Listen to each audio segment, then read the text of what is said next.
presented by Nilkamal Music. बंदी भइले ऊपर रिया चक्रवर्ती गइली जेल रे, बंद भइलो कर खेल रे।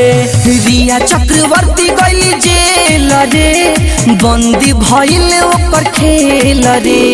केतनो चिलैबू बचे नहीं पैबू, मिले नहीं पाई तोहे बेल रे।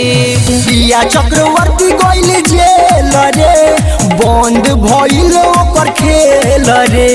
रिया चक्रवर्ती गइली जेल रे, बंदी भइले ओकर खेल रे।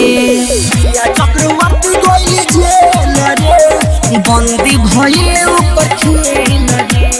DJ Mukesh Mixed Chakiya by Nilkamal Music Tarwara Siwan. प्यार के जाल में लिहलस फसाई, डॉक्स मिला के दिहलस पियाई। डॉक्स मिला के दिहलस पियाई। हो प्यार के जाल में लिहलस फसाई, डॉक्स मिला के दिहलस पियाई। चमकल सितारा के धूल में मिलवलस, कैसे भरोसा केहू करिए भाई। अभी पकड़ाई लोकर मेल रे, बंद भइल ओकर खेल रे।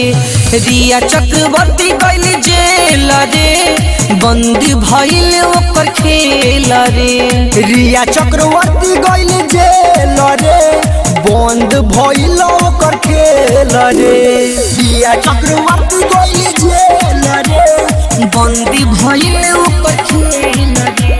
डीजे मुकेश चकिया दिनेश दीवाना कहे बिया धोखा बाजी रे। राधे शर्मा बतावता रे आज रे। राधे शर्मा बतावता रे आज रे। राही सोएल से कहे बिया धोखा बाजी रे। दिनेश दीवाना कहे सुन लो तू आज रे। बॉलीवुड के बिगड़ो समाज रे, सुनी के गरम होई जाता है मिजाज रे। जाता है मिजाज। रिपब्लिक निकल सो करते रे, बंद भइल ओकर खेल रे। मीडिया बादे हले रे लरे, बंद हो गइल ओकर खेल रे। रिया चक्रवर्ती गइली जेल रे, बंद भइल ओकर खेल रे। जय तारा बहिनी। Mixed by Nilkamal Music Tarwara Siwan.